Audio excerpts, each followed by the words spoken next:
Hello viewers, ఎలా ఉన్నారు? మేమైతే చాలా బాగున్నాం. ఈరోజు మీతో ఒక చిన్న విషయం షేర్ చేసుకోవాలి. మేము మా బాల్కనీని పక్షుల కోసం వదిలేసాం. మీరు వీడియోలో చూడండి, మా ఏసీ అవుట్డోర్ దగ్గర చాలా పక్షుల గూడ్లున్నాయి. ఇక శ్రీకాళహస్తిలో అయితే ఫుల్గా గాలి వాన పడుతుంది. లాస్ట్ 2 or 3 days నుంచి ఇలాగే ఉంది. నేను వేదాంశ్ బట్టలు తీయడానికి బాల్కనీకి వచ్చాం. అక్కడ మా వేదాంశ్కి ఒక చిన్న పిచ్చుక గూడు దొరికింది. ఏంటి వేదాంశ్ అది అని అడిగితే, వేదాంశ్ వచ్చి రాని మాటలతో అమ్మ పిచ్చుక అంటున్నాడు. నేను గూడుని తీసుకొని అందులో ఏమున్నాయని చూస్తే 5 పిచ్చుక పిల్లలున్నాయి. పాపం ఆకలితో అరుస్తున్నాయి. గాలివానకి, చాలా చలి గాలివానకి.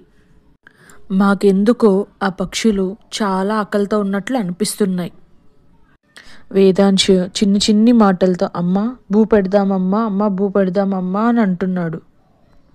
సో ఇక పక్షులు తినేది కొరలే కదా, సో కొరలతో ఏదైనా చేసి పెడదామని అనుకుంటున్నాను. ఇక ఫుడ్ విషయానికి వస్తే కొరలు, పచ్చి పెసరలు, శనగలు మిక్సీ వేసి హాట్ వాటర్లో మిక్స్ చేసి పెట్టాను. ఫస్ట్ అయితే వాటికి అస్సలు తినడం కూడా రావట్లేదు. మేమైతే ఒక స్పూన్ కట్ చేసి దాంతో తినిపించడానికి చాలా ట్రై చేసాం. కానీ అవేమో చిన్న పిల్లలు అస్సలు తినలేకపోతున్నాయి. కానీ చాలా ఆకలితో ఉన్నాయి. సో ఎలాగో అలాగా చేత్తో పట్టి కొంచెం అలా తినిపించాము. మేమైతే లాస్ట్ 2 or 3 days నుంచి చూస్తూనే ఉన్నాము. బాల్కనీకి వస్తున్నాము, అవి అక్కడే ఉన్నాయి. మేమైతే వాళ్ళ అమ్మ వస్తుంది పోతుంది అనుకున్నాం, కానీ వాళ్ళ అమ్మ అయితే అక్కడ లేదు. సో మేము వాటిని తీసుకొచ్చేసాం. ఫైనల్లీ వాటికి షెల్టర్ ప్రొవైడ్ చేసాం. ఒక బుట్టలో గడ్డి, టిష్యూస్ పెట్టాం. వెచ్చగా పడుకోవడానికి రెడీ చేసాం. ఇక వేదాంశ్ అయితే అస్సలు కామ్గా ఉండలేదు. వాటితో ఆడుకోవడానికి చాలా ట్రై చేస్తున్నాడు. కానీ అవేమో చిన్న పిల్లలు, పాపం పట్టుకుంటేనే భయపడిపోతున్నాయి. మేము వేదాంశ్కి చాలా చెప్పి చూసాం, అవి చిన్నపిల్లలు పెద్దయితే ఆడుకుంటాయి, కానీ అస్సలు వినలేదు. తీసుకుంటుంటే చాలా ఏడవడం స్టార్ట్ చేస్తున్నాడు. నాకైతే చాలా కోపం వచ్చేసి వేదాంశ్ని 2-3 సార్లు గట్టిగా తిట్టేశాను కూడాను. సో ఇంకా వాడి ఏడుపు ఎలా ఆపించాలో మాకు తెలియక ఒక 15 minutes అలాగే ఆడిపిస్తూనే ఉన్నాము. నేను కూడా కాసేపు అలా ఇలా ఆడిపిస్తూ ఉన్నాను. వాడు హ్యాపీగా ఉన్నాడు. మేము ఫుడ్ పెట్టిన ఫస్ట్ డే అయితే చాలా తక్కువ తిన్నాయి. అండ్ 3rd day నుంచి కొంచెం తినడం స్టార్ట్ చేసాయి. కొంచెం తిని కొంచెం రెక్కలు వచ్చేసాయి వాటికి ఎగరెళ్ళడానికి.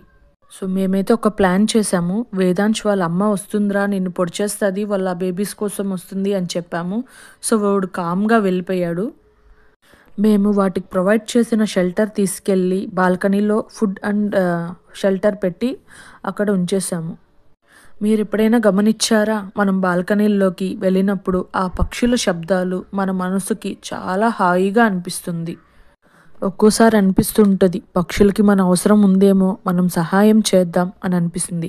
అలా అనిపించినప్పుడు తప్పకుండా సహాయం చేయండి. వేసవి కాలంలో కొంచెం నీళ్లు, కొంచెం ధాన్యాలు మన బాల్కనీలో పెట్టేద్దాం.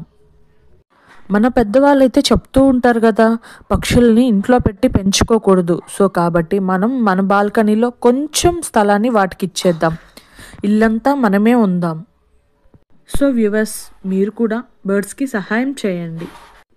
5th డేకి వేదాంశ్కి బర్డ్స్కి చాలా ఫ్రెండ్షిప్ అయిపోయింది. సో వాటిని ఎత్తుకోవడం, ముద్దు పెట్టడం, తల మీద పెట్టుకోవడం, అలా చాలా బాగా ఆడుకున్నాడు. వాటికి రెక్కలు కూడా వచ్చేసాయి. ఈరోజు మనం ఒకరికి సహాయం చేస్తే లైఫ్లో ఎప్పటికైనా మనకు ఏదో ఒక రూపంలో మంచే జరుగుతుంది. నేను ఆ విషయాన్ని చాలా బాగా నమ్ముతాను. మరి మీరు కూడా నమ్ముతారు కదా? మేమైతే వేదాంశ్కి అదే నేర్పిస్తాం.